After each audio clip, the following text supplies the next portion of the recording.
उन्होंने दूर की सोची थी। यस और नो? यस। गांधी जी का बहुत बड़ा योगदान रहा देश को आजाद करवाने में। तो वो जब भी कोई आंदोलन लेके आते थे तो वो क्या सोचते थे? दूर का सोचते थे कि इसका क्या प्रभाव होगा। यस और नो? यस। जब भी कोई बिजनेसमैन ने कोई बिजनेस किया उसने दूर का सोचा कि भविष्य में क्या हो सकता है। एक छोटा सा एग्जांपल देखते हैं हम लोग। मेरे हाथ में ये पानी की बोतल है, दिख रही है आपको? पकड़ ली पानी पी लिया। पानी की शुरुआत आज से 54 वर्ष पहले हुई थी। कितने वर्ष पहले? आज से 54 वर्ष पहले एक व्यक्ति के दिमाग में पहली बार ये विचार आया कि मैं बोतल में साफ पानी भर के बेचूंगा। कितने साल पहले आया? 54 साल पहले आया। आज बोतल खरीदना एक आसान सा एक आम सी बात होगी। एक आम आदमी, गरीब आदमी भी रेलवे स्टेशन से खरीदता है। लेकिन हम बात कब की कर रहे हैं? 54 साल पहले की। 54 साल पहले शायद दूध फ्री मिलता होगा। उस समय एक आदमी ये कह रहा है कि मैं बोतल में पानी को भरूंगा और लोग उसे खरीदेंगे। तो उस व्यक्ति ने जब इस विचार को अपने घर वालों को बताया तो क्या लगता है घर वालों ने तालियां बजाई होंगी? घर वालों ने कहा होगा कि बहुत बढ़िया फूल माला लेके आओ, इसको पहनाते हैं। ऐसा हुआ होगा क्या? नहीं हुआ होगा, क्योंकि उससे पहले पानी नाम की ऐसी कोई चीज थी नहीं जो बोतल में बिकती हो। फ्री में तो पानी बहुत था लेकिन बेचने वाला पानी उपलब्ध नहीं था। लेकिन उस व्यक्ति ने, जिसके दिमाग में आइडिया आया था, उसने क्या घर वालों की बात को माना होगा? अगर वो मान लेता तो उसको फायदा होता है, नुकसान होता? उसको भी नुकसान होता और दुनिया को भी नुकसान होता। लेकिन उसने घर वालों की बात को नहीं माना क्योंकि उसका विजन था, उसकी दूरदृष्टि थी कि आने वाले समय में शुद्ध पानी की कमी होगी, आने वाले समय में लोग हेल्थ कॉन्शियस हो जाएंगे, मैं लोगों को एक विकल्प दूंगा तो लोग पानी खरीदेंगे। यस और नो? यस। आज जब आप लोगों के पास में जाके ये प्रोडक्ट लेके जाते हैं और आप कहते हैं कि एक टूथपेस्ट कर ले तेरी जिंदगी बन जाएगी, तो लोग आपके लिए तालियां बजाते हैं क्या? फूल मालाएं लेके आते हैं क्या? कुछ लोग लोगों की बातों को सुन के रुक जाते हैं और आप जैसे कुछ लोग लगातार चलते रहते हैं उस व्यक्ति की तरह जिसने 54 साल पहले पानी का इजाद किया था, पानी को बोतल में भर के बेचा। तो आज सिम बिजनेस उन लोगों का बिजनेस है जो विजनरी हैं, जिनको दूर को दिखाई देता है। आज आपको क्या मिल रहा है वो मायने नहीं रखता, मायने ये रखता है 2 साल बाद आपको क्या मिल सकता है। वो अगर आपको दिखाई दे रहा है तो फिर आरसी बिजनेस आपके लिए। आरसी बिजनेस क्यों चलेगा? मैं कुछ लॉजिक्स के साथ, कुछ तर्कों के साथ आपको बताना चाहता हूं। डायरेक्ट सेलिंग जो बिजनेस है, जो अभी प्लान दिखाया गया था थोड़ी देर पहले आपको, इसकी सही शुरुआत दुनिया में 1959 में मानी जाती है। कब मानी जाती है सर? 1959 1959 अमेरिका से मानी जाती है, यूनाइटेड स्टेट्स।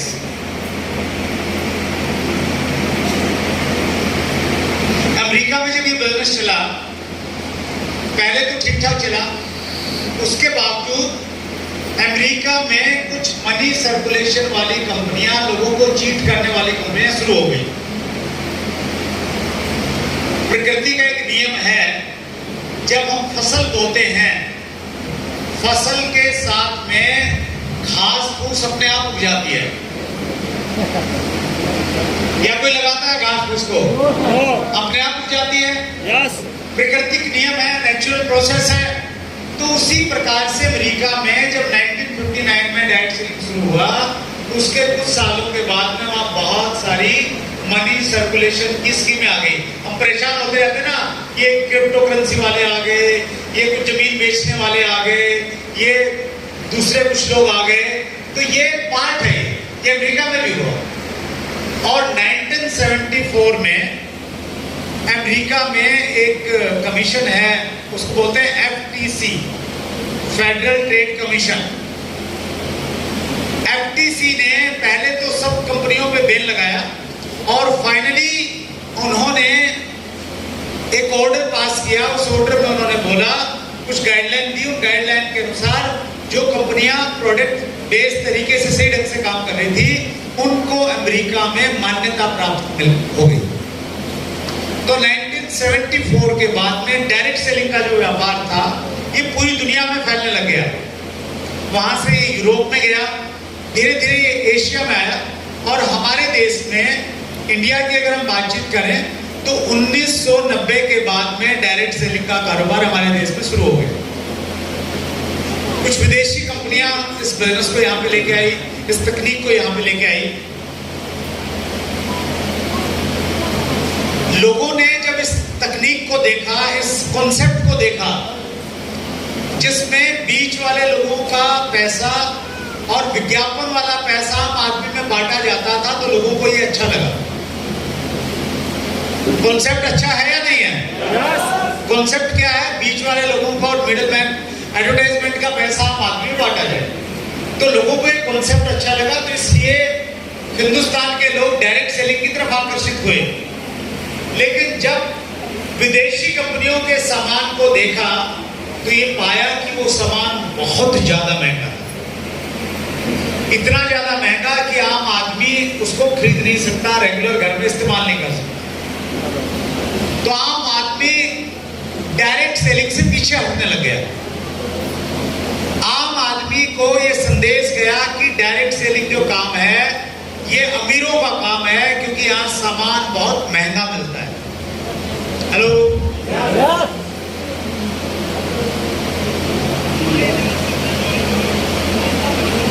और उसी समय जब डायरेक्ट सेलिंग को लेकर बहुत सारा कंफ्यूजन था हमारे देश में,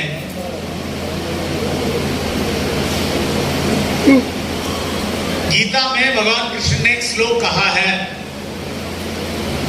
यदा यदा हि धर्मस्य ग्लानिर्भवति भारत अभ्युत्थानम अधर्मस्य तदात्मानं सृजाम्यहम्। इसका भाव ये है, उन्होंने कहा है कि इस धरती पे जब जब अंधकार और अत्याचार और अधर्म बढ़ेगा, तब मैं किसी न किसी रूप में इस धरती पे आके लोगों का उद्धार करूंगा। और उस समय जब डायरेक्ट सेलिंग को लेकर अंधकार था, भगवान के भेजे हुए एक दूत टीसी छावड़ा जी ने आज से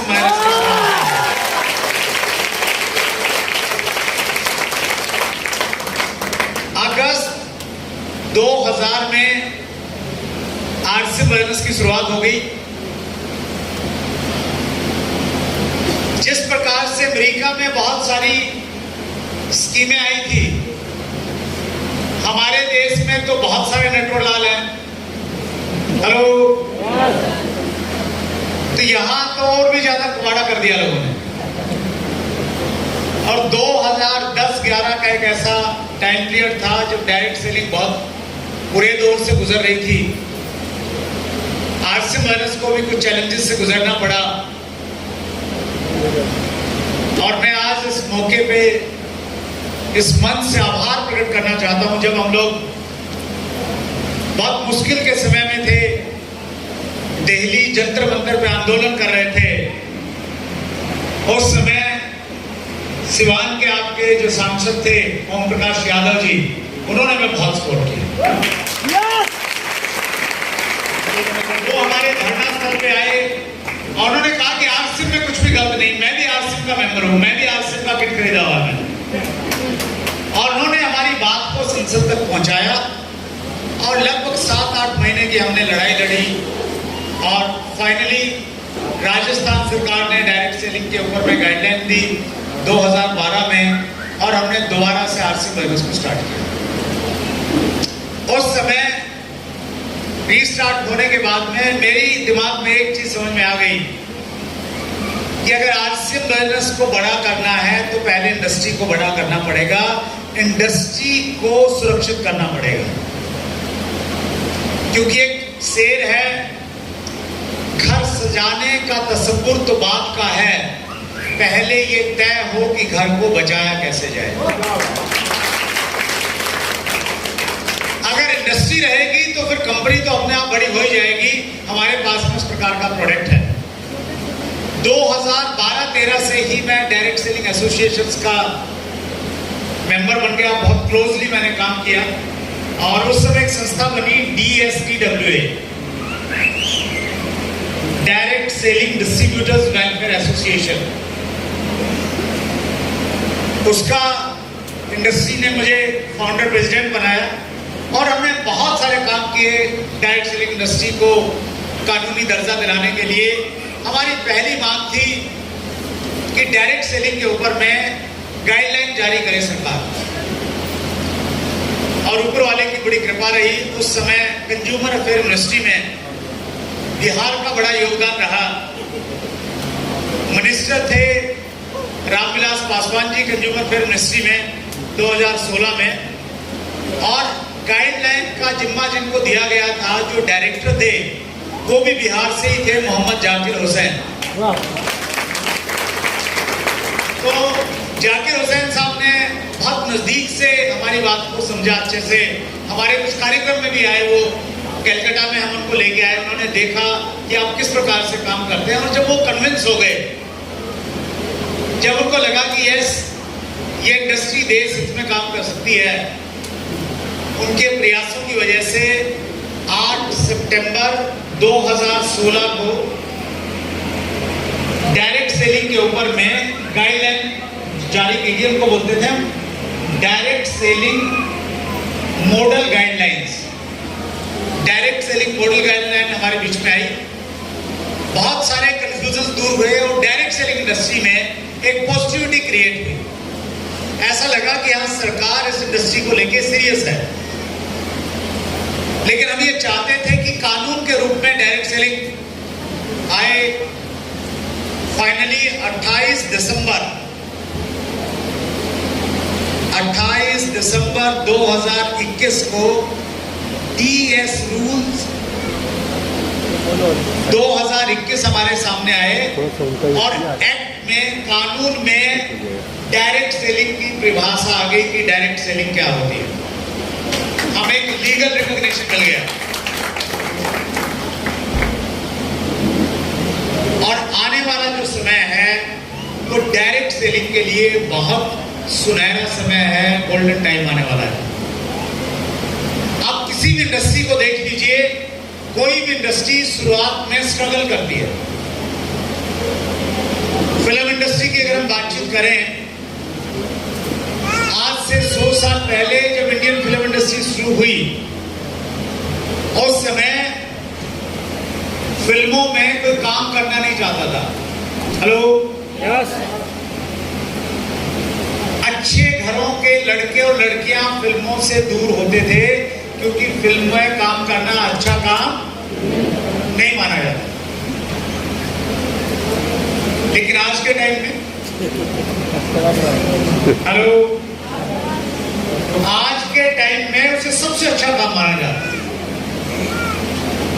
फिल्म में जो लोग काम करते हैं, फिल्म इंडस्ट्री में जो काम करते हैं, उस काम को इतना अच्छा माना जाता है कि राष्ट्रपति भवन में वहां पे लोगों को सम्मानित किया जाता है।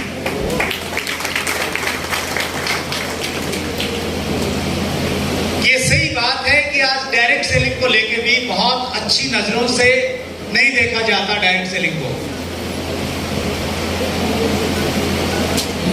सतीश पंडित जी अक्सर एक बात कहते थे कि आरसीएम बिजनेस 1200-1400 रुपए का सामान खरीदने से शुरू होता है, लेकिन ये आरसीएम का सफर एक दिन आपको राष्ट्रपति भवन तक लेके जाएगा।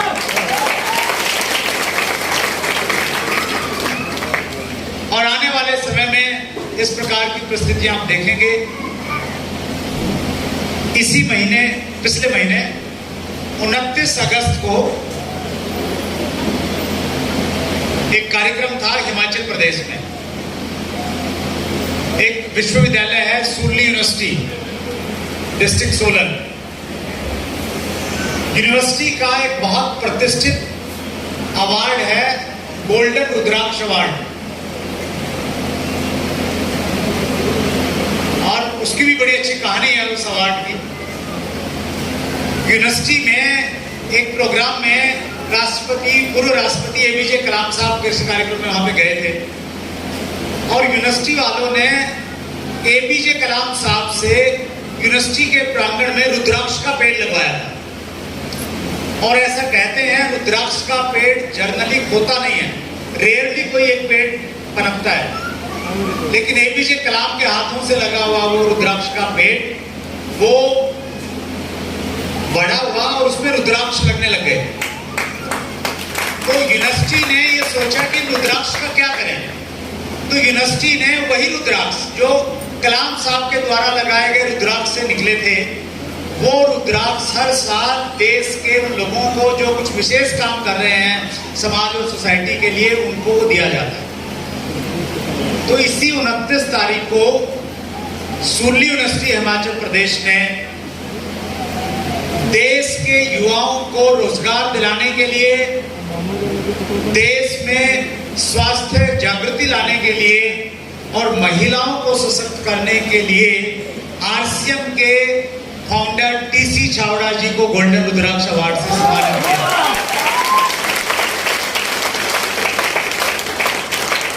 यूनिवर्सिटी के प्रांगण में यह कार्यक्रम रहा। हेलो, तो अब राष्ट्रपति भवन भी दूर नहीं है। ये सारी की सारी चीजें मैं आपको इसलिए बताना चाहता हूं क्योंकि मैं आपका ध्यान विजन पे लाना चाहता हूं। मैं आपको ये बताना चाहता हूं कि संघर्ष वाला समय चला गया है और खुशहाली वाला समय आने वाला है।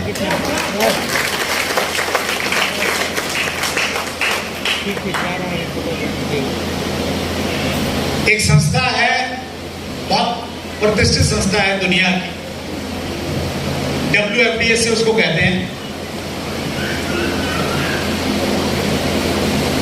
जिसकी फुल फॉर्म है world federation direct selling association. ये हर साल डायरेक्ट सेलिंग के आंकड़े बताती है कि दुनिया में डायरेक्ट सेलिंग का कारोबार कैसे चल रहा है। 2021 के आंकड़ों के अनुसार भारत का स्थान दुनिया में 12वां था। अमेरिका पहले नंबर पे था और भारत कौन से नंबर पे था? 12वें नंबर पे था। अभी 2022 के आंकड़े आए हैं पिछले महीने, अमेरिका पहले नंबर पे ही है, लेकिन इन 1 सालों में हमने एक पायदान छलांग लगाई है, हम 12वें से 11वें नंबर पे आ गए। लेकिन आंकड़ों में एक और चीज दी गई है जिसको CAGR बोलते हैं। इसकी फुल फॉर्म होती है कंपाउंड एनुअल ग्रोथ रेट, यानी कौन सा देश किस स्पीड के साथ में आगे बढ़ रहा है।